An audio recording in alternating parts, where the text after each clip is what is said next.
أفادت مصادر العربية ببدء المفاوضات بين وفدي طالبان أفغانستان وباكستان بالدوحة، وأرسلت حكومتا البلدين وزيري دفاعهما لقيادة المحادثات التي قالت باكستان إنها ستركز على إجراءات فورية لإنهاء الإرهاب العابر للحدود المنطلق من أفغانستان واستعادة السلام والاستقرار على طول الحدود.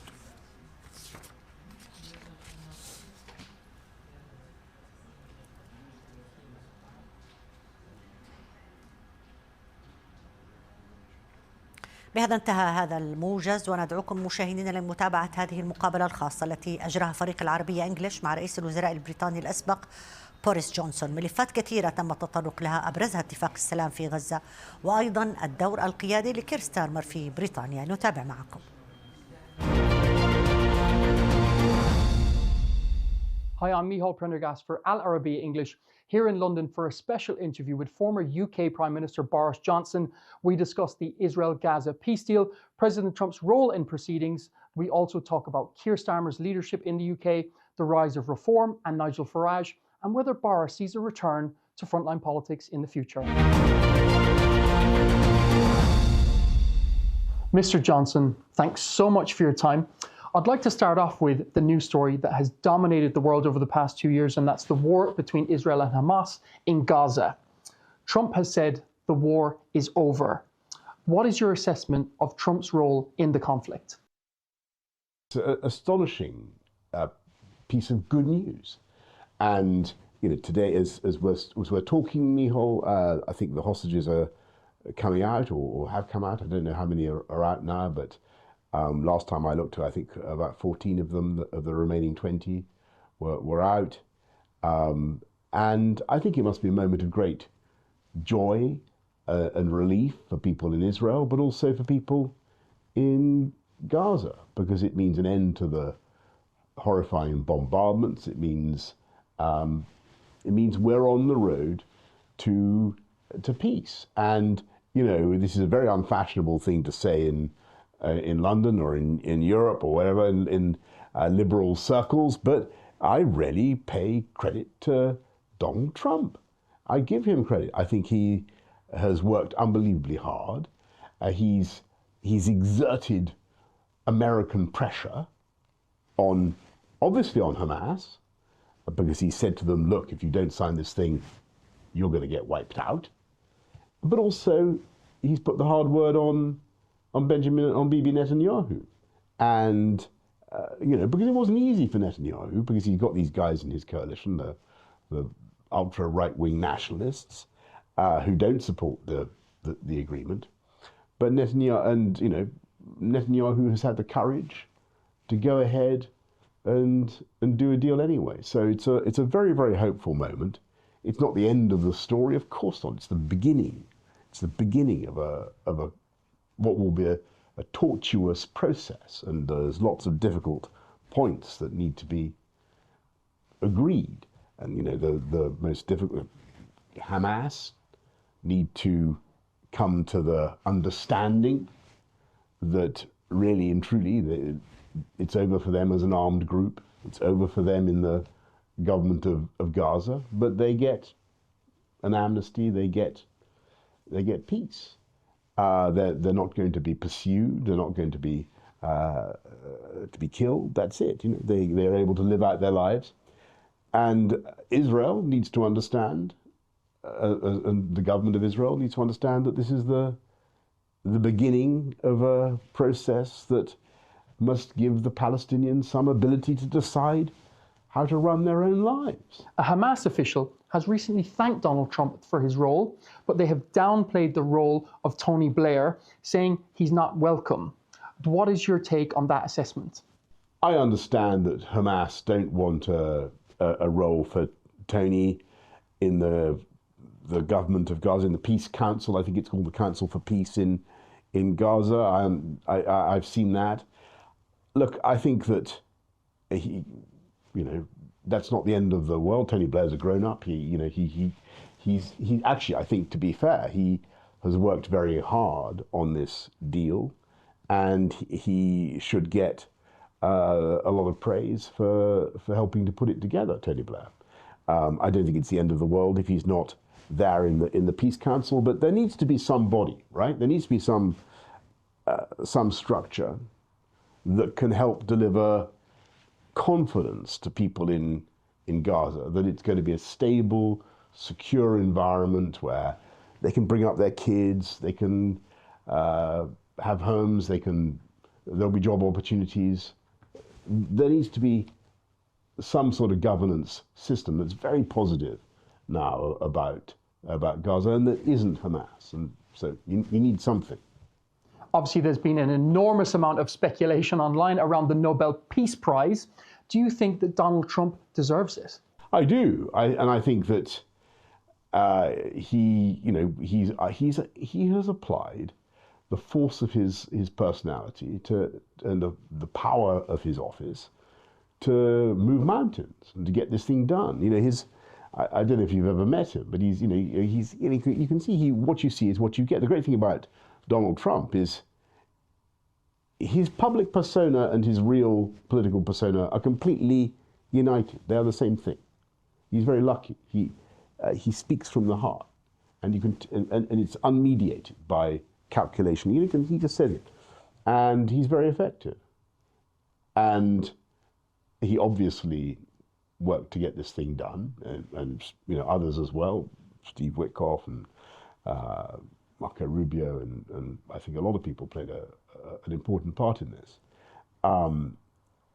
But the Nobel Prize he didn't get it this year, and it's not. I think. Will he get it next year? Here's how he can make it absolutely nailed on. Okay, so the Norwegians are maybe a bit sniffy. The Norwegian Nobel Prize Committee were maybe a bit reserved about giving it to him when... With gritted teeth? Well, I think the trouble is that there's been such a big public campaign. They're not used to that. They're not used to people sort of asking for it. They're used to having the pleasure of giving it. So I think the way for... And don't forget that these guys won't be naturally Trump supporters, these people on this committee. They tend to give the prize to left liberal people, one kind or another. But the way to make this thing nailed on for Trump, he can win the prize, several Nobel Prizes for peace, if he applies to Vladimir Putin the same pressure that he's put on Hamas. He needs to step up the pressure on Putin, and and we all do. We've got to. And the war in Gaza has been terrible, but the war in Ukraine has killed exponentially more people. We will come on to that later. Yes, forgive me. But that's my tip for how the president can win the prize. Nailed on. And what about Tony Blair? Is he deserving of the accolade? Oh, I don't know. I'm not close enough to the whole thing to know. My feeling is that the Americans have been decisive in this. Because in the end, look, America calls the shots with Israel because America is the ultimate financial backer of Israel's defense. And I think when the guys in Hamas looked at, what Trump was supporting, he'd come in with Israel to bomb all those Iranian facilities. They looked at what had happened to Hezbollah. I think that they thought this guy's serious. So when he says he's going to wipe us out, they believed it. And so for that reason, I think that that's where the prize belongs. It belongs with the Americans, and with Trump. Definitely. And this is going to shock. Do you see it? You're in central London now. We're in central London. I don't see any kids out on the streets of central London demonstrating, support for Trump or joy at the end of the Gaza conflict. I mean, they were demonstrating every day. Why is that? They were demonstrating every day when it was on, but now that it's over, they're curiously silent. Why is there no jubilation? Why aren't they out there saying, thank you, Donald, thank you, Trump? Well, I'll tell you why. Because Trump is a good. I'll tell you why. Because they're all lefties, and because Trump is somebody that they disapprove of, and that's the reason. And Trump is not politically correct, and I'm afraid that's the problem. So, and also, you know what?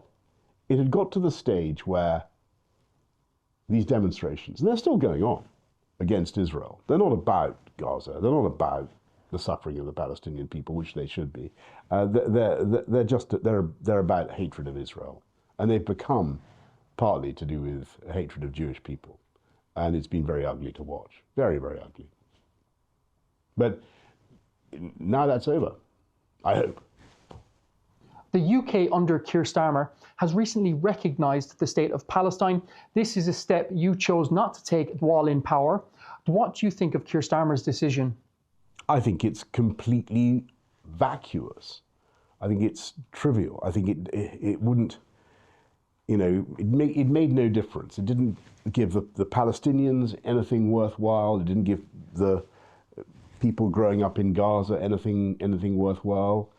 You know, recognition of a state should only really happen under the terms of the Montevideo Convention of 1933, which we sign up to in Britain. When you know the boundaries of the entity, you know, and you know that you have a secure government and a recognized system of government, and you don't have either of those in the case of Palestine. So it was premature. I mean, it should happen eventually, but it's premature now and has achieved nothing. Bridget Phillipson, the UK Education Secretary, has said the UK has played a pivotal role in securing the peace deal. Mike Huckabee, the American ambassador to Israel, has said she is delusional. What's your take? Well, I think Mike Huckabee is almost certainly right there. I don't think that the Labour government had any purchase on the matter, you know, because they'd lost all their credit with Israel. You know, Britain has been a long-standing ally and supporter of Israel. But, you know, the UK, sadly, under Labour, had taken a different policy, had sided with you know, had allowed these very obnoxious protests to take place in London, had taken steps to stop supporting Israel financially, militarily, and so we had no purchase with Israel, but we didn't have any influence with Hamas either. I don't think, not that I know of. So you know, the UK had not a lot to say, but which is strange really, because the UK, you know, we were the origins of the problem. I mean, if you look at the mandate that we had for the Balfour Declaration, well, and all that, yes, we fulfilled one half of the Balfour Declaration, but not the other half. Given the scale, we created a homeland for the Jewish people in Palestine, but we didn't do anything to protect the rights, or not enough to protect the rights and aspirations of the Palestinian people. And I hope that what's going to happen now is that we will finally sort out that second objective. And the great thing about what Trump has done is that the surrounding Arab states are now going to be involved in that process. So it's immensely positive. Given the scale of the casualties in Gaza, are the ICC justified in pursuing Benjamin Netanyahu for a criminal trial? I don't think so. I really don't, and I'll be very candid with you. I think that any Prime Minister of Israel would have had to do something to stop an attack like October the 7th happening again. You know, suppose it had happened in the UK, right? Suppose we'd had a pro rata with a population of 60 million and 69 million, whatever we are. That would have been 8,000 or 9,000 people, men, women, and children being tortured, killed, raped, whatever. With their screams all over British news, day after day. Hundreds of hostages taken. imagine what the House of Commons is going to do in those circumstances. Imagine what the British Parliament would do. Would they allow that to happen? Would they allow the organisation that did that to stay in power? No way. No way. He had to do something. And so, no, I don't think that the ICC is right. You know, I think it's a political gesture. Again, it achieves nothing. The Americans don't even recognize the ICC, as far as I know. They don't even recognize its jurisdiction. I'd like to get your thoughts on the UK's role in the rebuild of Gaza. I hope that the UK will play a big role in rebuilding Gaza, and I hope that there will be, you know, whether Tony Blair is there or not, that there's got to be some way of giving confidence to investors in Gaza, and there will be. I mean, it's got to be a Palestinian-run place, but without Hamas, and we've got to help that happen, and we've got to help trigger business investment. That's the best solution. I'll tell you a terrible, you know, in 2005, when all the Israeli settlers were pulled out, right, of Gaza, what happened was that a lot of aid money went in, quite rightly, and lots of businesses were set up, and lots of and some leisure facilities, right, like cafes and places where you could ride ponies and stuff. And there was a place called Crazy Water Park they set up in Gaza. And maybe our viewers can check this out if I've got this wrong, because I might have got this wrong, but this is what I was told. Crazy Water Park. And it was one of those places where you can go. I've got lots of little kids, and I've got lots of kids, but you know, have you ever been to a water park with the slides and stuff? And you go and you get stuck in the slides. Sometimes very humiliating, but you plop into these pools. It's great fun. Okay, people go to these things. They love them. You take your family. They built one in Gaza, but Hamas, they freaked out because the women were going around without their headscarves on, and they were smoking in a public place. The women and there were men and women in bathing costumes. Well, of course they're going to be in a bathing costume. It's called Crazy Water Park, right? You're not going to wear a suit. It's ridiculous. But Hamas, in I think 2010, it had been running for a year or so. They came in the middle of the night, 40 guys in balaclava, in masks. And they burnt down Crazy Water Park, right? Because it was religiously offensive. I mean, honestly, give me a break. You know, whoever is running Gaza has got to be, I mean, yes, you must be sensitive to people's religious feelings. Of course, of course, of course. But you've also got to have a bit of realism and compassion for the human race. We want to have fun. People want to take their families to Crazy Water Park, right? I'm pro Crazy Water Park. I'm anti-Hamas. That is my position. And I want the government of Gaza to be like that. And I think it can be. And I think it can be. I think it can be. I really believe that it can be a wonderful, but it'll be an Arab solution. It's got to be a Palestinian solution, but with help and with help without Hamas. But without Hamas, without the you know, the factional fighting, the zealotry, the ruthlessness, the cruelty. You know, we need to move on. Moving on to UK politics now. What has been your assessment of Keir Starmer's premiership? You seriously asking me this question? He was my opponent. He's terrible. I mean, you know, he's making it. Look, I mean, Britain's a wonderful country, okay? And nothing I say should in any way prejudice people's desire to come to London, have a wonderful time. I used to be mayor of the city for 8 years, as well as prime minister. It's a wonderful country. It's a great place to be. But it's sad at the moment because Starmer doesn't know what to do. And he's making huge economic mistakes. He's taking too much in tax from businesses. He's driving people overseas. You know, I mean, well, I haven't seen this since the 1970s. When I was a kid, people were fleeing in the 70s under Labour. People were fleeing London. You remember? Well, you're far too young. You see, it's tragic. And now it's happening again. I haven't seen it. We haven't seen this for 50 years.